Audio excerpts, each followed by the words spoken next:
Hello there. Today, I thought let's try mixing it up a little and instead of opening a Black Series, take a look at a couple vintage collection figures I've had. They've been sitting around too long now, and let's get them out of the box.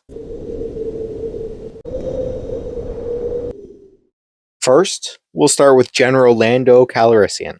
Fresh from his misadventures on Tatooine rescuing Han, this Lando's ready to take on the Empire and pilot the Millennium Falcon into the second Death Star's core. The figure comes with, of course, a soft goods cape and a blaster. From first impressions, I do think that this is a pretty accurate or good mold. The coloring on the outfit, particularly the pants and the uniform, is also really good. But it's the cape that feels a little off. It doesn't feel in scale. That elastic across the front and across the chest makes it seem like it's for a lot larger of a figure, and someone as fashionable as Lando, I don't think would wear an oversized cape. Beyond my cape concerns, I don't have anything else negative to really say about the figure. I found it for the right price, and I am happy I picked them up.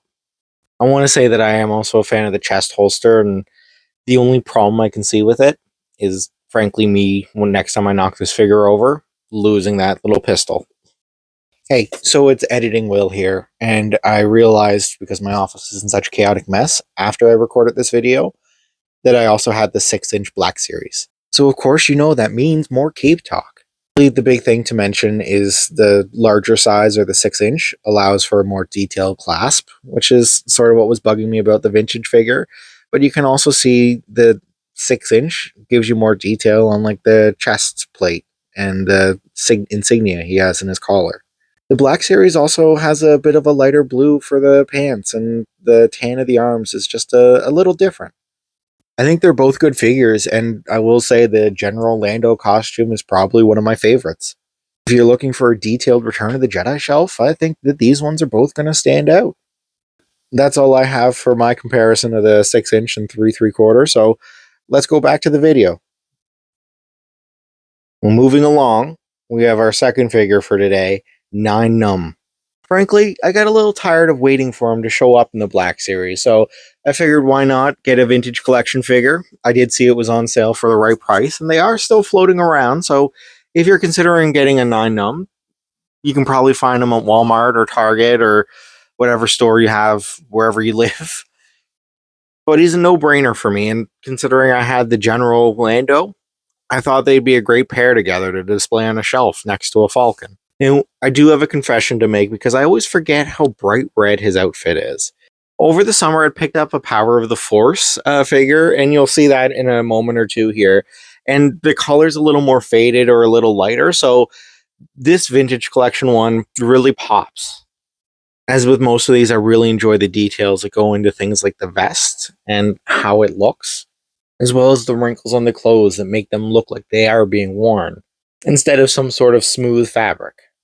Now, here's a comparison with that earlier Power of the Force figure that I had mentioned. You can see the face leaves a lot to be desired for with the older figure. The color of the clothing, the detail on the vest and the shirt, it's just not there. It's not as good as the vintage collection. And then there's the blue on his face. I'm not sure why it's there. It doesn't really make sense. The only thing I could think is he just came from a triple feature of Avatar 2, The Way of Water, and Avatar 3, Fire Walk With Me. As I quickly showed as well, he does come with a blaster pistol as well as a rifle. And again, another figure that I kind of like. The thing with the vintage collection, as I sort of alluded to, I'm not going to grab many of them. I don't feel the need to kind of keep up with them as the Black Series, but I mean, it's a character I love who likely isn't going to be released in 6-inch anytime soon. I think the vintage collection is a good alternative in that case. I know they'll be getting a Pelion figure sometime this year, and I've been waiting for one in the Black Series forever. That's all for today, though. Thank you for watching, and look forward to seeing you next time. Until then, remember, McClunky.